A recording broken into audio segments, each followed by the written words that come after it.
name is Ryan Torres. I'm the founder of Vaer watches, and today I'm going to walk you through the basic operation of one of our automatic watches. Now, our automatic watches are different than our quartz watches in that they're not battery operated, but instead powered by kinetic energy.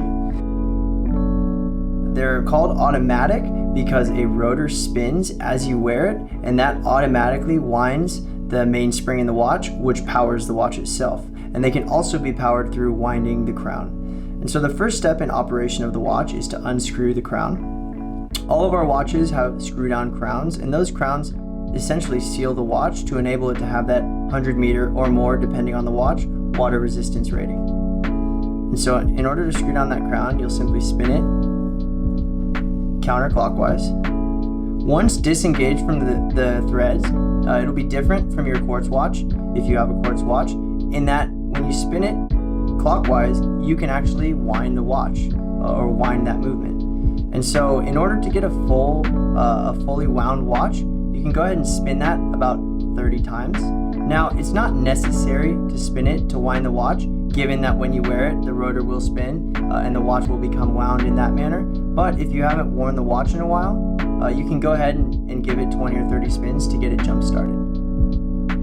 Now, after winding the watch, the next step, if you have a date window, will be the date. Now, in order to access the date changing position, you'll pop it out one aperture. Now, it's critical with automatic watches to not change the date when the hour hand is between the 10 and the 2. That will simply potentially damage the movements, so we recommend against that. So in order to change the date, make sure that hour hand is outside of the 10 and the 2, and go ahead and rotate clockwise.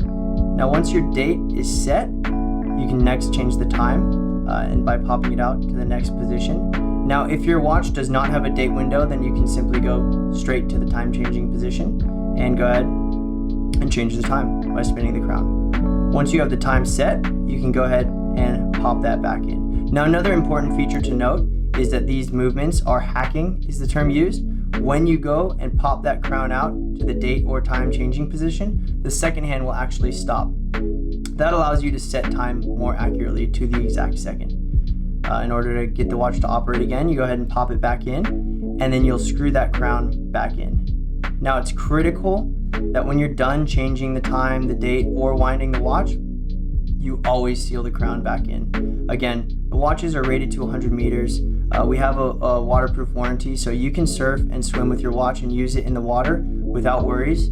We will cover your watch if there's water damage, but it's only if that crown is sealed. So it's critical that you seal that crown before water usage. And that's the basics of using any of our automatic watches.